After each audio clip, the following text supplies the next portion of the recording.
E a forma de montar o prompt, ela tem efeitos diversos. Se eu boto zero prompt, eu vou ter um resultado aleatório, porque ele vai escolher a decisão que ele ache mais justa, que não é, na verdade, aquela análise de todas as variáveis jurídicas possíveis.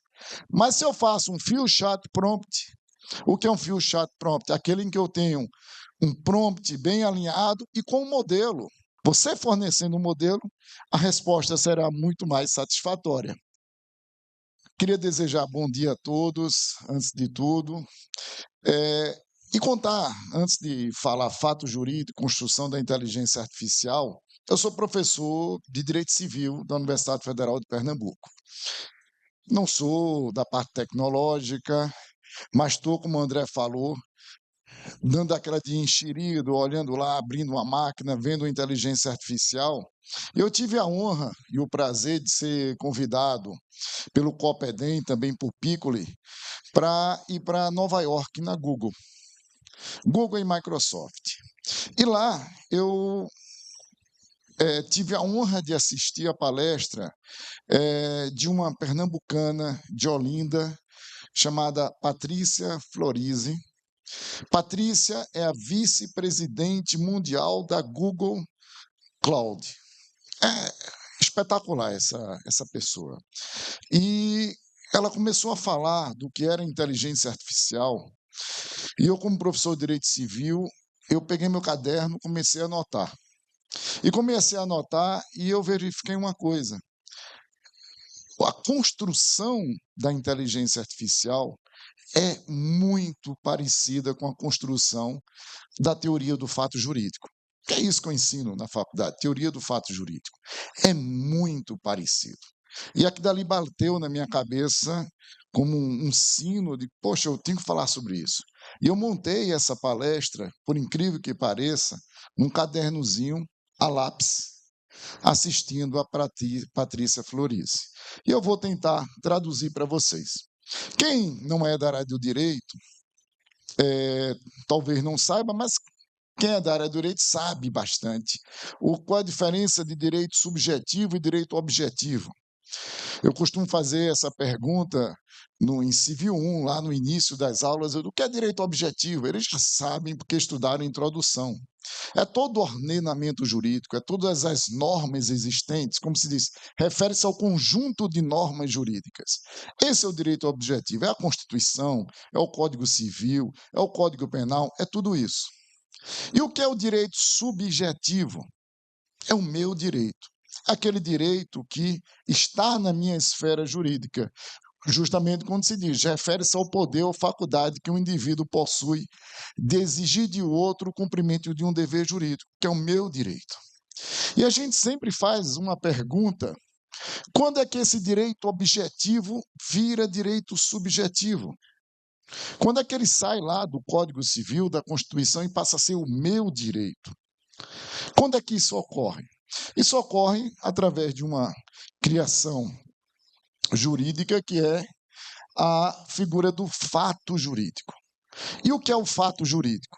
É todo acontecimento previsto em lei que cria, modifica ou extingue uma relação jurídica. Ou seja, eu vou ter meu direito de propriedade, mas o direito de propriedade está no Código Civil, no momento que eu compro alguma coisa. Esse comprar é o fato jurídico. É um fato previsto no ordenamento jurídico e acontece como circunstância da vida. Então, a gente começa a verificar, através da lógica do direito, que o direito é uma sistematização. Mas se a gente fala assim, lógica do direito sem uma sistematização, a tecnologia, a computação, também é uma sistematização. Tudo está em rede, tudo está interligado. Então, o direito não consiste em aglomerado de normas jurídicas sem qualquer conexão ou sentido, soltas ou aleatórias. Ao contrário, o direito é uma ordem que traduz a noção de ordenamento jurídico precisamente organizada. E quando a gente fala de tecnologia, a tecnologia, a informática, tudo é sistematizado, tudo tem uma ordem, tudo tem seu local e uma sequência. Então, o direito é organizado, é um conjunto organizado de normas que se determina pela noção de sistema, o sistema tecnológico, o sistema jurídico. Então, indo direto ao ponto, como é que eu aplico o direito? Isso aqui, pessoal, toda essa parte que eu diria que é de introdução ao estudo de direito para muitos alunos de direito civil, eu quero, no finalzinho, mostrar como se aplica isso à inteligência artificial, como a gente tem que raciocinar em relação à inteligência artificial. Então, o recurso às fontes jurídicas, as fontes jurídicas é o quê? Todo ordenamento jurídico, todas as normas que regem as nossas vidas e aplicado ao caso concreto, e esse caso concreto ele vai depender das circunstâncias, dos fatos e dos acontecimentos. Então, o que é que a inteligência artificial faz em relação a isso? Também é uma sistematização. Então, a sistematização da inteligência artificial envolve a organização, estruturação de dados, algoritmos para criar sistemas inteligentes que possam aprender, raciocinar e tomar decisões. Isso envolve a coleta enorme de dados. E aí é que fico pensando também como professor, quando se faz um código civil, quando se faz uma constituição, o que é que o Congresso fez naquele momento? Uma enorme coleta de dados, dados da nossa vida, circunstâncias da nossa vida. Então, qual é a primeira circunstância? Clóvis Bevilacqua, quando fez o Código Civil 16, era interessante que ele justifica isso, e ele diz, o primeiro livro, depois da parte geral, era o livro de família. Por que de família? Porque é o primeiro ambiente, a primeira classe que a criança ela reconhece, é a família. E depois do livro de família, no pensamento de Clóvis Bevilacqua, propriedade. Por quê? Porque a criança tem noção de propriedade. É a minha bola, é a minha boneca, tem essa noção. E ele sistematizou isso. E quando a gente fala da inteligência artificial, verifica que é uma sistematização. E aí eu aprendi com a Patrícia Florise, e foi aí que me deu essa noção de que eu quero escrever sobre isso, quando ela disse, vocês sabem como foram criadas a inteligência artificial lá atrás? Através de uma figura chamada embeddings. O que são embeddings? São as diversas configurações possíveis em relação a um modelo. E ela falou lá na palestra o seguinte, vamos imaginar aqui a figura de um gato laranja. Foi esse o exemplo que ela deu, gato laranja. E o que é que pode vir na nossa cabeça quando se fala em gato laranja, ou o que é que vai vir na internet ou no Google, numa consulta? Vai vir a imagem de um gato. Vai vir laranja, a cor. Vai vir também ração para gato. Vai vir cachorro, porque você pode estar procurando animais. Pode vir telhado, porque o gato anda no telhado. Ou pode vir um gato num poste com a amarração de um fio, puxando ou roubando energia. Isso aí, várias e várias configurações que podem vir, imagens de gatos, de mais de um gato, de raças de gato. Então, você tem milhões de configurações. E cada uma dessas configurações, elas estão sendo pontuadas para aproximar da sua pesquisa. Então, cada vez mais que você aumenta ou afina a sua pesquisa, essa pontuação dentro da inteligência artificial vai trazendo para você a sua resposta correta. Porque se eu simplesmente colocar gato laranja, ele vai me dar milhares de opções.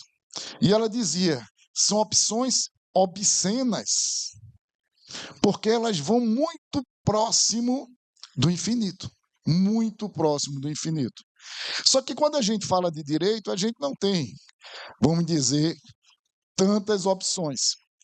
E o que são esses embeddings, para ficar mais claro?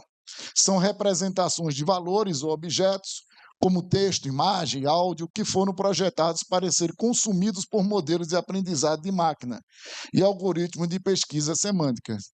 Eles traduzem objetos em uma fórmula matemática de acordo com os fatores ou características que possam ter ou não e com as categorias às quais pertencem. Então, essas fórmulas matemáticas vão atraindo a sua pesquisa.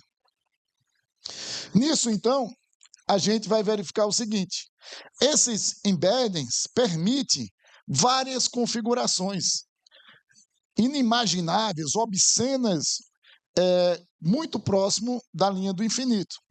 Só que o direito, ele não tem tantas configurações. Então, ele tem várias configurações em relação a um determinado caso concreto e ele tem a resposta em solução de casos.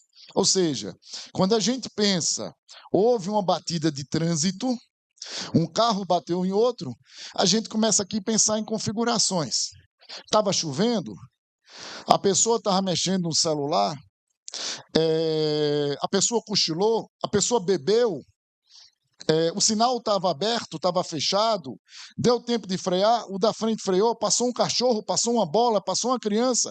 Então vejam as possibilidades de configurações no direito, claro que são mais finitas do que infinitas, mas que também são as grandes configurações que existem na inteligência artificial nesses embeddings. Só que o nosso é muito mais simples, é muito menor esse número. Então, quando a gente vai interpretar um fato jurídico, vai interpretar um caso, a gente vai ter que verificar que as circunstâncias em que ocorreram, para determinar nessa batida de trânsito, se a pessoa, vamos colocar mais outras configurações, era maior de idade, era idoso, como eu tinha dito, tinha bebido, não tinha bebido, estava chovendo, não estava chovendo. São configurações que mostram que o direito não é estático, não uma resposta única.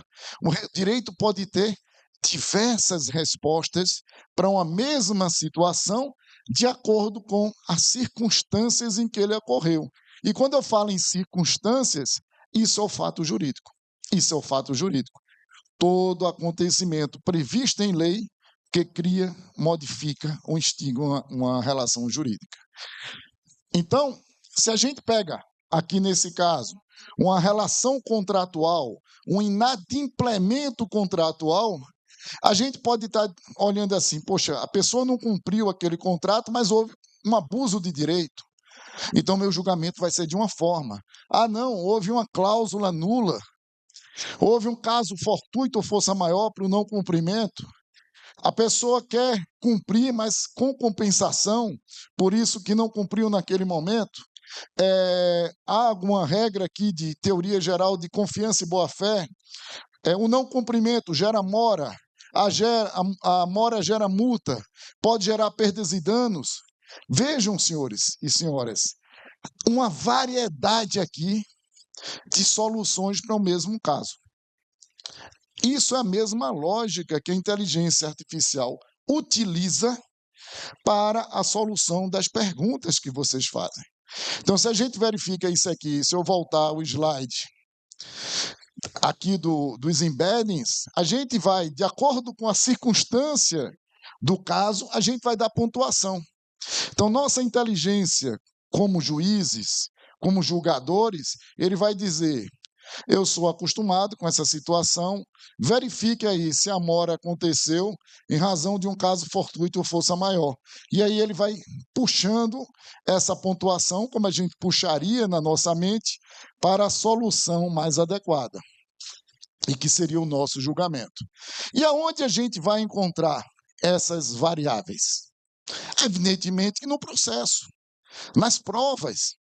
Nas provas, são as provas que, dentro da dinâmica do direito, vão demonstrar e vão comprovar o fato jurídico. Então, o fato jurídico ele é comprovado. E aí volto novamente, vamos dizer, alguns fatos são comprovados por papéis, por documentos. Alguns exigem até registro público, outros são comprovados por testemunhas, e aí a gente vai ter um pouco mais de dificuldade para verificar, evidentemente, o nosso sentimento em que a testemunha está falando, a gente pelos dados do processo e na informação hoje que a gente vai dar à inteligência artificial. Qual a informação que a gente vai dar à inteligência artificial quando a gente quer que ele julgue um processo dentro, pessoal, de uma variável imensa? Há uma imensidão de variáveis. Aqui eu só estou falando de contrato inadimplido, como eu falei antes, de um acidente de carro. Nisso, para a inteligência artificial, os embeddings possuem valores que vão aproximar, através de números, as várias configurações do caso concreto. Então, a gente está dando informação à inteligência artificial e ele vai puxando, através de pontuações, de números, aquilo que se aproxima do que a gente está pensando. Evidentemente, o que a nossa mente faz naturalmente, ponderando os fatos e analisando de acordo com as diversas normas jurídicas existentes com o sistema, é o que a gente faz. Eu pego um assessor, um estagiário, e ele vem, doutor, aqui eu estou com um processo, aconteceu isso. E eu vou perguntando a ele, tem documento? Tem. O que é que tem no documento? Houve resistência, houve não pagamento, tem prova que choveu naquele dia, sei lá. Eu vou fazendo as perguntas, eu vou criando essas enormes variáveis. Mas tudo depende de como vamos alimentar essa inteligência artificial. Ou seja, se eu falo isso para um assessor, para um estagiário, como é que eu falo com o meu assessor inteligência artificial? Evidentemente que a gente diz, não, mas a inteligência artificial, ela pode ter vieses. Evidentemente que sim. Mas muitas vezes esses vieses também estão em nós mesmos. O ser humano tem vieses que variam de acordo com nossa cultura, que variam de acordo com nossa educação, com nossos usos, com nossos costumes. Então, tudo isso envolve as circunstâncias em que o fato ocorreu. Se um fato vem a ocorrer no Nordeste, ele pode ter um viés diferente de acontecer no Sudeste ou no Sul.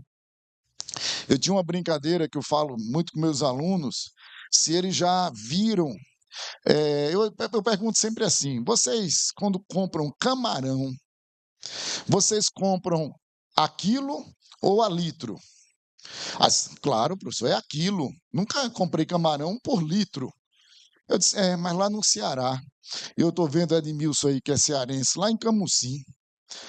Em Camusim, no Ceará, quem já conheceu Camusim, junto ali de Jericoacoara, o camarão é vendido a litro. Espera aí, como é que é vendido a litro? É uma costa de mar muito grande. Se você levar qualquer balança, ela vai enferrujar em 15 dias. O que é que a inteligência do cearense, do nordestino fez? Pega uma garrafa de plástico de 1 litro, tira a tampa, evidentemente, corta o fundo e mete ali o camarão. Ele fez uma medida própria daquela região.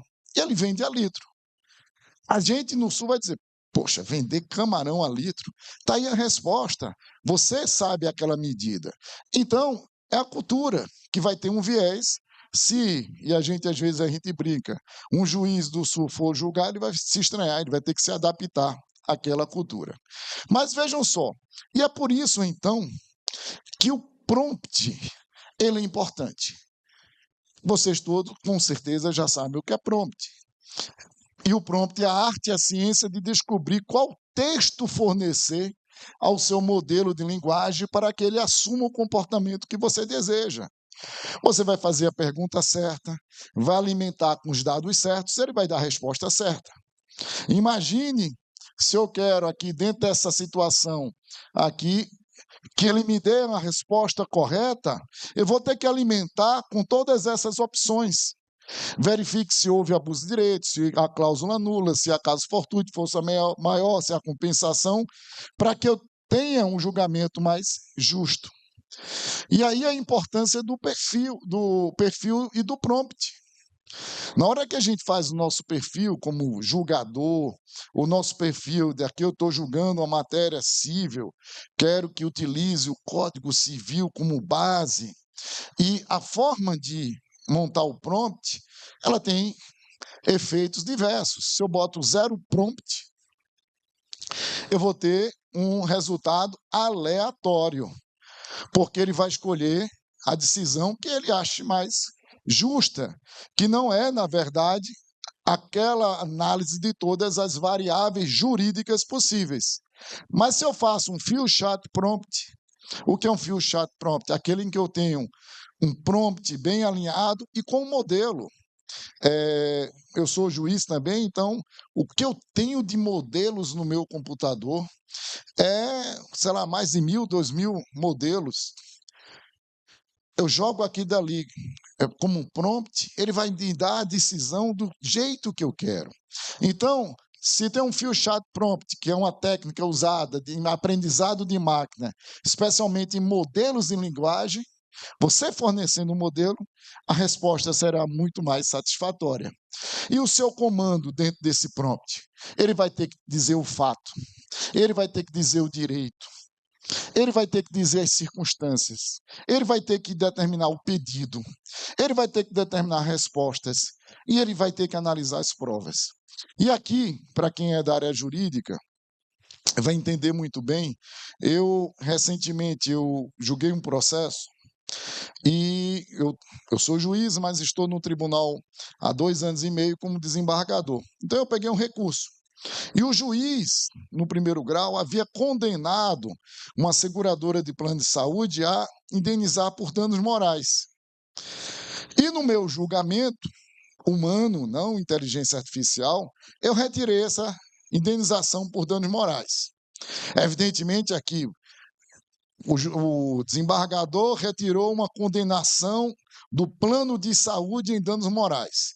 Quem está na sustentação oral vai dizer isso é um absurdo, porque esses planos de saúde só fazem mal, eles negaram o tratamento indevidamente.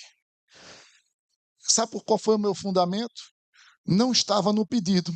O juiz deu na sentença, mas não estava na petição inicial, não estava no pedido.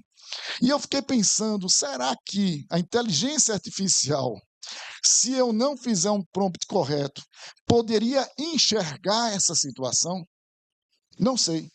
Não sei se ela iria enxergar livremente. Eu teria que ensiná-la, eu teria que dar esse comando. Então, quando a gente vai fazer nossos prompts têm que ser quase que um modelo já de sentença padrão para todos os casos, a gente tem que ter todos esses elementos, porque senão a gente vai alucinar. E essa alucinação é nada mais, nada menos quando a gente sai da lógica. E a lógica dentro do direito, nesse caso que eu estou dando como exemplo, é que tem que ter um pedido. Estou chegando ao fim. Tem que ter um pedido. Se você não pede, eu não posso conceder. Eu não posso conceder. Então, mas por que fugiu da lógica? Aplicou princípios abertos. Eu costumo, quando dou aula também, se você disser, olhe, com base na dignidade da pessoa humana, eu posso fazer tudo, o imaginável e o inimaginável. Aplicou cláusulas gerais, também. Então, a gente deixa a máquina livre para encontrar as próprias configurações, o que não é bom. Então, o prompt o comando faz toda essa diferença. Quanto mais afinado, melhor. Quanto mais genérico, pior. Quanto mais detalhes, menos alucinações. E a gente tem que verificar que o nosso pensamento é nessa linha também. E onde estão esses detalhes? No processo, nos fatos, nas normas jurídicas aplicadas e nas provas. Não é um só clique. Eu gosto, estou terminando agora 30 segundos, quando eu digo, não é um só clique, é um comando. E a gente tem que comandar como nós fazemos com o nosso pensamento jurídico. Muitas vezes a pessoa pensa, muita gente pensa, clicar, julgue inteligência artificial. Não é isso. A gente tem que verificar todas as circunstâncias do negócio jurídico. Muito obrigado.